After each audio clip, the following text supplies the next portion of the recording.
আসসালামু আলাইকুম, সবাই কেমন আছেন? আমিও ভালো আছি। এই যে সকাল সকাল উঠে গেলাম, এই যে নাস্তা বানাচ্ছি। আজকে লেট হয়ে গেছে, প্রায় 9টা বেজে গেছে। সিঙ্গারা পুরিগুলো হয়ে গেছে আর একটা পরোটা ভাজতেছি, এটা বাঁকা বাঁকা হয়ে গেছে। আর চাটা নিয়ে গেছে ওইদিকে, এটা আমার হোয়াইট কাপটাও আছে। এই যে ঘর সব কিছু গুছাইলাম, ঝাড়ু দিলাম, মুছলাম। এখন পাকঘরের কিছু কাজ করব।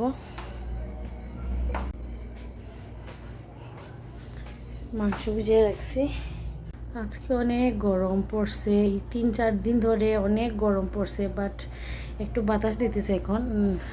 রান্নাঘরে আসলে কাজ করব, একটু বাতাস খেয়ে খেয়ে কাজ করা যাচ্ছে, একটু ভালো লাগছে এই যে বাতাস দিতেছে।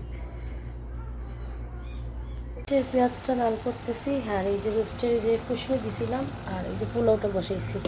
বাসিরে কিছু খেয়ে যায়নি, স্কুলে রাগ করছে, এই জন্য বলি যে এসে খাবে আমার ছেলে, একটু রান্না করে সারপ্রাইজ দিবি। শেক খাবো একটা। আর আমার পোলাওটা হয়ে গেছে, রোস্টটা হয়ে গেছে। এই যে সন্ধ্যা হয়ে গেছে, এখন এখন বাজতেছে সন্ধ্যা না, আসলে প্রায় 8টা বাজে। আমি গোসল টোসল করে, সারাদিন অনেক গরম ছিল, এর জন্য বিছানায় ছিলাম, রেস্ট করছি, ঘুমাইছি। এই যে এখন চা বসাইছি, আর পোলাও আর রোস্ট রান্না করছিলাম আজকে। ওয়াসিরা বসলে খাবে। আসলে আগে ওয়াসির চা খেত না, এখন এই বিস্কুটটা সে তো মজা পাইছে। আমার সাথে 2-1 দিন খাওয়াইছিলাম, খাওয়ানোর পর থেকে এখন এই বিস্কুটের ফ্যান হয়ে গেছে। শুধু বলে আম্মু চা বানিয়ে দাও আমাকে, আমি খাবো। আসলে এই বিস্কুটটা মিষ্টি না, এই বিস্কুটটা একটু জাস্ট কি বলে, একটু সল্টি আর কি।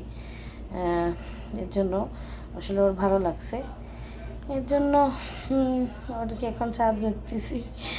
আর এই যে আমার চাটা বলক দিতেছে। আমার কাপের মধ্যে আমি বিস্কিট ভিজাইছি আর ওয়াসিকে দিছি খাওয়ার জন্য। বাজতেছে রাত 11টা। আসলে আমি মুভি দেখতেছি আর ওয়াসি গেম খেলতেছে।